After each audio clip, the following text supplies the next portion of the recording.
I'm speaking to Mr. Mike Tirico. You had the privilege or a terrifying experience of being in the two-seater with Mr. Mario Andretti? Privilege, absolute privilege. I will not confirm the speeds that we hit or the desired speed of the driver, but I will say if you can give an Uber driver 5 stars, Mario gets 25. That was one of a kind for me. You don't have to get tackled when you're covering a football game. They don't say, hey, Mike, suit up. Right, exactly. It's a very good point. It's rare that you put on a fire suit or a helmet or shoulder pads, as you said, and a helmet to get ready for an event. It was pretty cool. It was pretty neat. And the chance for me, other than the uniqueness of doing it, was to kiss the yard of bricks with Mario Andretti. I'll have that picture forever. And to have the opportunity to hear from Mario directly about 1969. We spent about 15 minutes before we left, and he was able to tell me some of the things from 50 years ago that still resonate with him. And he's an American sports icon, so to get a chance to do that was just unforgettable. Are we going to see some pieces of you, pieces with you, Yes, right. on the broadcast? You'll see all of me, a little piece of the time with Mario. And we got another surprise with Mario and somebody else on our crew. I'm not going to give it away, but we've got Mario and someone else for a little lap around the track coming up during our show. Cool. And you guys, obviously, the ladies and gentlemen that drive the Indy 500, lots of practice. Do you actually practice? Do you do a practice broadcast?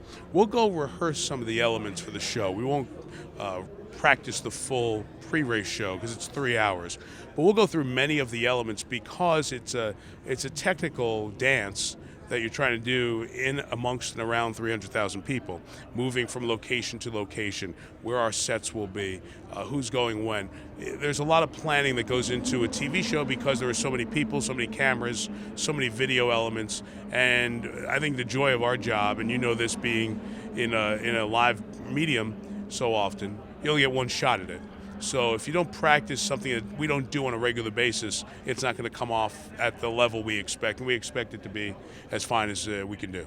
The drivers are always asked, do you have a good luck charm? Do you have a ritual? Do you have a broadcast ritual throughout your career? Is there something you always wear, the two different socks? Do you have some really odd thing people would like to know about? I think my socks match today. Apparently they do. They're very colorful, though. I like it. But that's a way to throw people off if they don't match. No, I don't. I'm just kind of go in and do it. And I've done it for a long time and love it. I think as long as I do the preparation the way I like to prepare for it, I wish I had one of those little good luck charms or something like that, but I need to keep it simple for my little brain. So I don't have one either. I used to throw up before every broadcast. That was I've been doing this for 40 years, but those first few years I was so nervous. Do you still get nervous at all? Nervous? No. I'd say you get a rush of adrenaline and some anticipation when you hear the music. You're going to start to come on the air.